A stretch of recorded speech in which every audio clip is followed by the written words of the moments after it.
ചില ഉസ്താദുമാര് ചോദിക്കല്, ബുഖാരി പഠിപ്പിക്കുമ്പോൾ ബുഖാരിയിൽ സംശയം വന്നാൽ ബുഖാരിയോട് തന്നെ നേരിട്ട് ചർച്ച ചെയ്യലാണ്.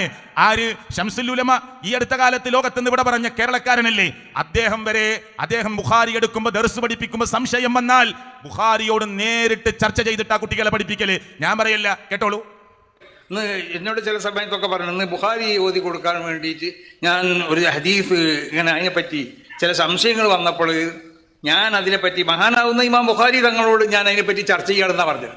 ഞാൻ ഒരവസരത്തിൽ തന്തിദാറുസ്സലാം അറബി കോളേജിൽ നിന്ന് ശിവരാൻ റൂമിലേക്ക് കയറി വന്നപ്പോൾ മൂപ്പർ ഇങ്ങനെ തലകീപ്പിട്ട് കത്തിയിരിക്കുന്നുണ്ട്. അപ്പോൾ കുറേ സമയത്തിലൊന്നും പറഞ്ഞില്ല. അപ്പം ഞാൻ വന്നത് മൂപ്പർ ശ്രദ്ധിച്ചിട്ടില്ല.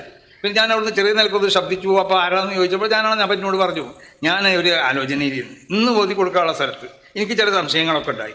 ഞാൻ ആ സംശയം മഹാനാവുന്ന ഇമാം ബുഖാരി തങ്ങളായിട്ട് ചർച്ച ചെയ്യുന്നു. അപ്പം അന്ന് എനിക്ക് എത്രമാത്രമായിട്ട് ഗൗരവമാണ്. എന്താ പറഞ്ഞത്? ബുഖാരി ദർസ് എടുക്കുമ്പോൾ സംശയം വന്നാൽ മൂപ്പൻ ഇങ്ങനെ ചെന്നപ്പോൾ തലയും താത്തിയിരിക്കുകയാണ്. ശംസുൽ ഉലമ തലയും താത്തിയിരിക്കുക. അപ്പം എനിക്ക് മനസ്സിലായിട്ടില്ല. ഞാനിങ്ങനെ ബുഖാരിയിൽ ഇന്നത്തെ ക്ലാസ് എടുക്കേണ്ട വിഷയം ചില ഡൗട്ടുള്ളതുകൊണ്ട്, സംശയമുള്ളതുകൊണ്ട് ബുഖാരിയായിട്ട് ചർച്ച ചെയ്യായിരുന്നു എന്ന്. അപ്പം എനിക്ക് മനസ്സിലായില്ല. പിന്നെ കുറച്ച് കഴിഞ്ഞാൽ മനസ്സിലായത് നേരിട്ടുള്ള ചർച്ച ചെയ്യണേന്ന്. അപ്പം എന്താണ് ഇവരുടെ വിശ്വാസം? അപ്പം മരിച്ചു എന്നാണ് എന്താണ്?